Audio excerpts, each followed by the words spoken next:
नमस्कार दोस्तों, आपका स्वागत है बेबस लड़की की कहानी के पार्ट 4 में। आइए सुनते हैं कि आगे संजना के साथ क्या होता है। आपने अब तक पढ़ा कि प्यार में फंसी संजना कैसे जिस्म फरोशी में धकेल दी गई। अब उसे अपने साथ अपनी दोस्त जैनब की भी चिंता थी, जिसे कहीं और शिफ्ट कर दिया गया है। आइए अब आगे पढ़ते हैं। उसके बाद मैं बहुत अकेली अपने दोस्त की चिंता में थी। मैं जानना चाहती थी कि जैनब को कहाँ भेजा गया। मौका पाकर मैंने हरिया से पूछा तो उसने मुझे डांटते हुए मना कर दिया। बाहरी दुनिया की जानकारी जुटाना यहाँ लगभग नामुमकिन था, मगर मैं जैनब के बारे में जानने के लिए बेचैन थी। फिर मैंने सोचा, जब कोई मोहब्बत के झांसे में फंसा सकता है मुझे, तो मैं क्यों नहीं। फिर मैंने मेरे एक ग्राहक जो अक्सर मेरे पास आया करता था उसको बहुत खुश किया, क्योंकि इसके अलावा मेरे पास करने को और कुछ नहीं था। मैंने उससे कहा कि आज मुझे पैसा नहीं कुछ और चाहिए। वो सेठ जैसा आदमी था, उसके लिए ये कोई मुश्किल काम नहीं था। उसे क्या पता जो जगह उसके लिए स्वर्ग जैसा है वही मेरे लिए बस एक नर्क के समान है। लेकिन मुझे यकीन नहीं हो रहा था कि मेरे कहने पर से वो मुझे मोबाइल मुहैया करा देगा, और वो भी सिम के साथ। वो एक स्मार्ट मोबाइल था और मैं इंटरनेट का इस्तेमाल कर सकती थी। मुझे राम का नंबर याद था। मैंने जैसे ही उसका नंबर सेव किया उसका सोशल अकाउंट मुझे मिल गया, लेकिन मैंने उसे कोई मैसेज नहीं किया और सही वक्त आने का इंतज़ार करना ही बेहतर समझा। मैंने समय निकालकर अपने द्वारा जमा की गई राशि को गिना। वो लगभग 5,55,000 थी। अब मुझे एक मददगार की ज़रूरत थी। मैं सोचने लगी कि आखिर वो कौन होगा जो मेरी मदद करेगा। मैंने उस आंटी जो उस कोठे की मालकिन थी उससे मिली। मैंने उसके हाथ पैर दबाए और कहा कि मुझे माफ़ कर दीजिएगा आंटी, मैंने आपको बहुत गलत समझा। बुरा तो वो राम था जिसने मुझे धोखा दिया। आपने सख्ती की, मगर ये आपका काम है। मेरी किस्मत अच्छी है, मैं आपके पास हूँ। सुना है पास के कोठे की मालकिन शबनम बानो के पास तो दिल ही नहीं है, और हम जैसों के जिस्म को रौंदवा कर भी उन्हें 3 वक्त का खाना भी नसीब नहीं। और अगर ग्राहक खुश ना हो तो मार अलग, लेकिन आप वैसे नहीं हैं। अब मैं यहाँ खुश हूँ। अगर कोई गलती हो गई हो तो माफ़ कर दीजिएगा। उस आंटी ने मेरे बाल सहलाते हुए कहा, हाँ मैं देख रही हूँ, तो मेरे ग्राहक को बहुत प्यार से हैंडल करती है, और तुम्हारे इस खूबसूरत बदन में कुछ तो जादू है जो ग्राहक तुझे ही चुनते हैं। पर 2 साल गुजर गए तुझे यहाँ लाए हुए।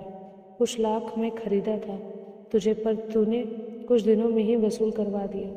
पता नहीं तुम्हारी चोली के अंदर कौन सा रस भरा है जो लोग मधुमक्खियों की तरह उसे चूसने लग जाते हैं। वाकई में नागिन हो तुम। मैंने मुस्कुराते और शर्माते हुए कहा, आप भी ना आंटी। कोई रसवस नहीं है, बस सिर्फ हवस है। और इतने दिनों में मैं सीख गई हूँ कि उनके हवस की भूख को कैसे मिटाना है। बस आप सीने से उसके चेहरे को छिपाना है और उसके हाथों को अपने कमर में रखवाना है। ये खेल बस कुछ ही देर चलता है और उनका मीटर कुछ देर में ही डाउन हो जाता है। और मैं कह रही थी कि उस आंटी ने कहा, बेटा मुझे पता है इसमें दर्द होता है, मगर क्या करूं, ये दलदल ही हमारा आशियाना है। अगर छटपटाने की कोशिश की तो और ज़्यादा धंस जाना पड़ता है। इसके बाद ना मैंने कुछ कहा ना उस आंटी ने, और इस तरह मैंने उस औरत से नज़दीकी बढ़ाना शुरू कर दिया। कुछ दिन बीत गए, उसने मुझ पर भरोसा करना शुरू कर दिया था, और वो दिन आ ही गया जब मैं बाहर के कस्टमर के पास सोने जाऊंगी। मैं बहुत खुश थी। बहुत दिनों के बाद मुझे बाहर की दुनिया देखने को मिलने वाली थी। उस रोज़ मैं सच संवर के बहुत सुंदर लग रही थी। मैं एक कार में बैठी और मेरे बगल में हरिया बैठ गया, और उसने मुझे कहा, सुन रे चम्मक छल्लो, वो हमारा बहुत कीमती ग्राहक है, उसे पूरी तरह खुश कर देना। शिकायत का कोई मौका मत देना, समझी। मैंने कहा, हाँ। सर हिलाया और उसने मुझे होटल के पास उतार दिया। मैं होटल में दाखिल होते ही रिसेप्शन के रूम नंबर 203 पूछा तो रिसेप्शनिस्ट, जो कि एक उम्र दराज आदमी था, मुझे घूरते हुए सीढ़ियों की तरफ इशारा कर दिया। मैंने रूम का डोर बेल बजाया तो एक 40 या 45 साल का आदमी टॉवेल लपेटे हुए दरवाज़ा खोला। मुझे देखते ही वो अपने हाथों को स्वागत करने के अंदाज में फैलाया और कहा, वेलकम ब्यूटीफुल। मैं आहिस्ता कदमों से अंदर घुसी। वो एक आलीशान रूम था। उसने मेरे कमर में हाथ रखा, मुझे अपने बेड तक ले गया और बैठने के लिए कहा। मैं बैठ गई। उसने मेरे गालों में अपनी उंगलियां और फिर मेरे लंबे बालों को चूमने लगा। उसने आहिस्ता से मेरी चोली का फीता खींच दिया। मेरे उभार पूरी सामने आ गई। उसने अपनी उंगलियों से मेरे दरार को सहलाया और मुझे बेड पर लिटा दिया। ये सब मेरे लिए कुछ नया नहीं था। उसने मेरे कपड़े खोले और फिर अपनी फेंके हुए पैसे से अपनी पल भर की खुशी खरीद ली थी। मगर कोई क्या जाने, पैसे जिस्म तो खरीद सकता है मगर उसके अंदर धड़कता हुआ दिल नहीं। उसने मुझे 5,000 भी दिए और उसकी आंखों में एक खुशी भी थी। शायद वो मेरे जिस्म की खुशबू थी जो उसके सर चढ़कर बोल रहा था। उसके बाद मैं वहाँ से सीधे बाहर निकली और हरिया के बगल में कार में बैठ गई। उसने मुझे देखा और कहा, इतनी देर मज़ा ले रही थी क्या? देख, अगर तूने कुछ गड़बड़ किया होगा तो मालकिन तेरी चमड़ी उधेड़ देगी। मैंने हरिया को 2,000 दिया और कहा, ये ले सबूत। सेठ बहुत खुश हुआ। हरिया ने मेरा हाथ पकड़ते हुए कहा, अरे चमक चलो, माफ़ कर दे। पहले दिन में ही तूने मुझे 2,000 दिया। मालकिन को मत बताना। मैं तुझे बड़े बड़े सेठ के पास भेजने का इंतज़ाम करूँगा। बस तू ऐसे ही बख्शीश का पैसा दिया कर। वादा करता हूँ तेरी खुशी का ख्याल रखूँगा। अब हरिया भी संजना पर भरोसे करने लगा था। मैं जानती थी कि ना मेरा कोई भगवान है ना कोई दुआ का सहारा। अब जो भी करना था वो मुझे खुद ही करना था। इन पैरों में ढील तो थी मगर आज़ादी नहीं थी। कभी कभी मैं सोचती थी, मैंने कौन सा गुनाह किया था? मोहब्बत ही तो किया था। मगर ये भी सच है कि धोखा उसी गलियारे में पनाह लेती है जहाँ विश्वास को हम घर देते हैं। मैंने अपने नन्हे से दिल में दगाबाजी को खुद अपनी नादानी की वजह से ठिकाना दिया था और अब मेरा दिल भी शायद वैसा ही कठोर हो गया था, क्योंकि अब मैं वही विश्वास को घरौंदा बना रही थी जिसमें एक ऐसे धोखे को जन्म दे सकूं कि मैं इस दलदल से ज़मीन में आ सकूं। लेकिन मैं जानती थी कि मैं अकेली नहीं हूँ। मेरी तरह सभी लड़कियां इस जुल्म का शिकार थीं। उसमें से एक ज़ैनब भी थी। अब तक मुझे उसके बारे में कुछ भी पता नहीं चला था। एक दिन मैंने हरिया से पूछा, बताओ ना हरिया, ज़ैनब कहाँ है? बताने में क्या हर्ज है? वैसे भी मैं तुम्हारे कैद में ही हूँ। क्या वो कोई मुसीबत में है? उसे यहाँ से क्यों और कहाँ ले जाया गया? उसने मेरे गले को जोर से दबाते हुए कहा और अपने दांत कसते हुए कहा, साली तू क्या करेगी जानकर? ज़्यादा होशियारी दिखाई तो तेरा चेहरा बिगाड़ दूंगा। मैं खांस रही थी और सांस लेना मुश्किल हो रहा था और तभी उसने एक झटके से मुझे छोड़ दिया। मैं गिर गई थी। मैं उठी और बोली, हरिया, गलती होगी, प्लीज़ मुझे माफ़ कर दो। उसके आगे मैं बहुत कमज़ोर थी, लेकिन हरिया की नज़रें अब मेरी जिस्म में था और मुझे ऊपर से नीचे तक घूर रहा था। मैंने झट से अपना दुपट्टा उठाया और अपने सीने को ढकते हुए वहाँ से जाने लगी, मगर उसका इरादा कुछ और था। उसने मेरे हाथों को पकड़ लिया और जोर से अपनी ओर खींचा। मैं सीधे उसके सीने से जा लगी। उसने मुझे कसकर खुद में भींच ली और जब मेरी पीठ से उसकी पकड़ ढीली पड़ी तो उसके दोनों हाथ आहिस्ता आहिस्ता मेरे कमर के नीचे सरक रहे थे और वो किसी कुत्ते की तरह मुझे चाटने लगा। मुझे उससे घिन आ रही थी, मगर मैं जानती थी कि मेरे चिल्लाने से इसका डंडा ठंडा नहीं होने वाला है। इसलिए मैंने वही किया जो अक्सर करती थी, खुद को उसके आगे परोस दिया। मैं अभी केवल 21 साल की थी और वह लगभग 45 साल का मजबूत दरिंदा नुमा मर्द था। उसने मेरे सीने में सवार होकर मेरे जिस्म को एक खेत की तरह रौंद डाला। जब उसके माचिस की आग बुझी तो उसके हाथों के शिकंजे में अब मेरा सीना था। जब उसकी मनमानियाँ खत्म हुई तो उसने मुझे कहा, देख चम्मच चलो, तुझमें रस कुछ ज़्यादा ही है। पूरा नहीं तो कभी कभी थोड़ा ही पिला दिया कर।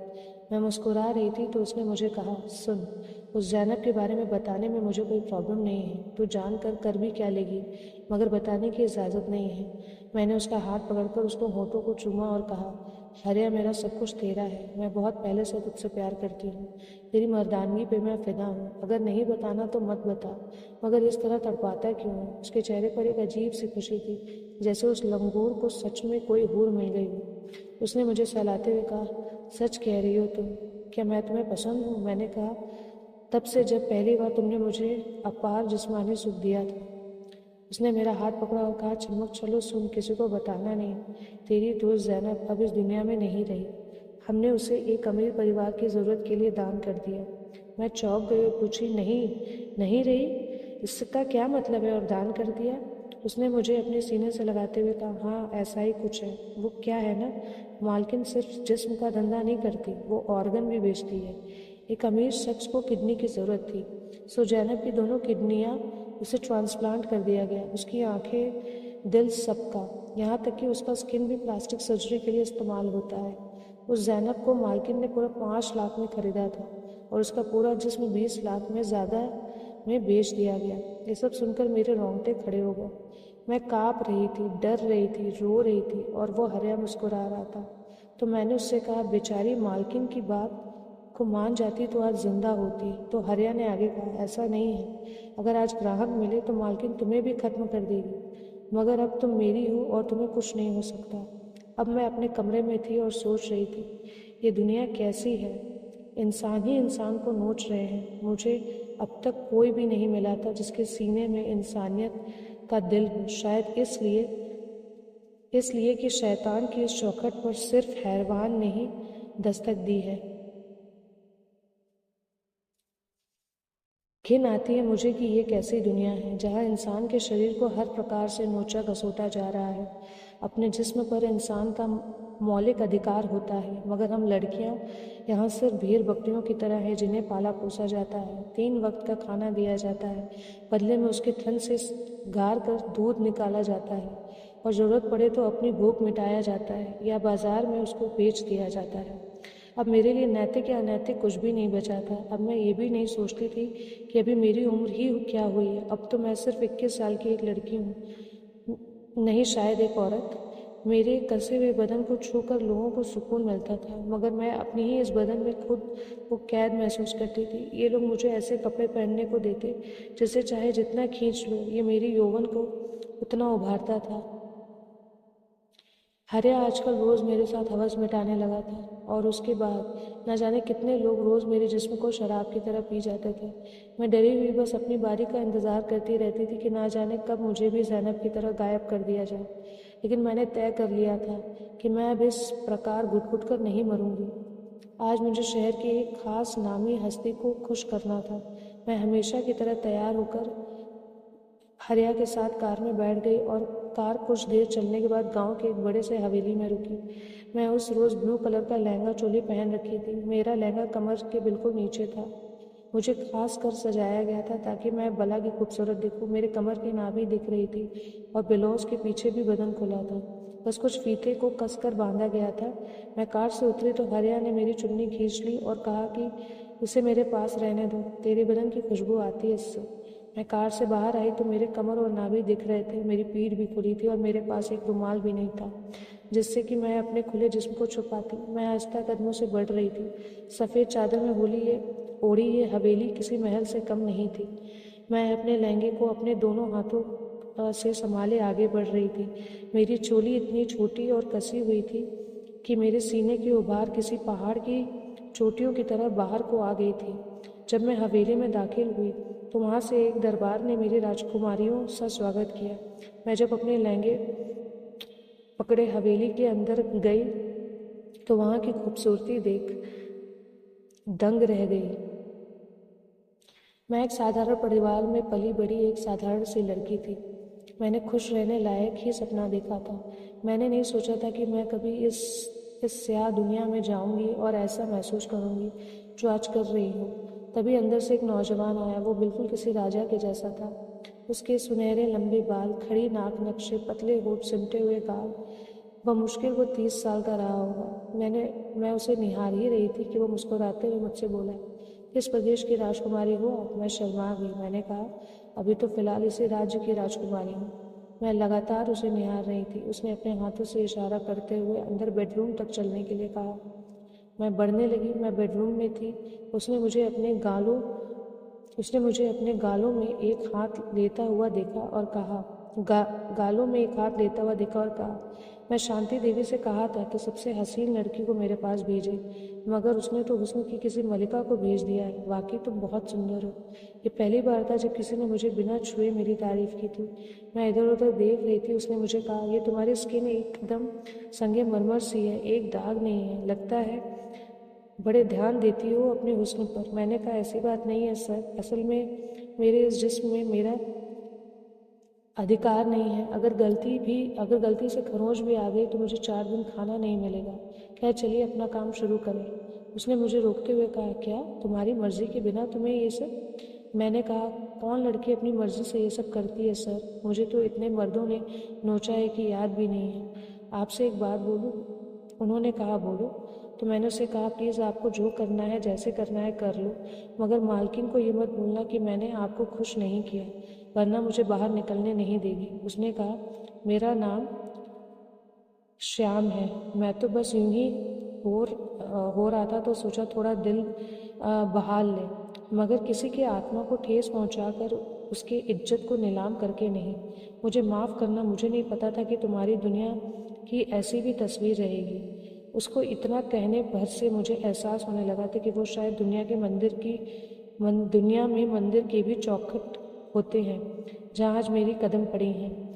मैं उसे निहार रही थी। ये पहली बार था जब मुझे लगा कि उस शाम को सीने से लगा लो, मगर मुझे मेरी औकात पता थी। मैं वो गंदा पानी हूँ जिससे लोग अपनी आग तो बुझा सकते हैं, मगर प्यास नहीं। उसने मेरे हाथों को पकड़ा और कहा, क्या तुम्हारे पास कोई मोबाइल है? मैंने कहा, जी, मगर मैं उसका इस्तेमाल नहीं कर सकती, छुपा कर रखी हूँ। उन्होंने कहा, कोई बात नहीं, क्या तुम मुझे अपना नंबर दे सकती? मैंने कहा, हाँ, मगर कॉल नहीं कर सकती, वहाँ हम पर पहरा होता है, आप खामखा परेशानी में ना पड़े। उसके ज़िद करने पर मैंने नंबर दे दिया। उसके बाद मैं खामोश बैठ गई।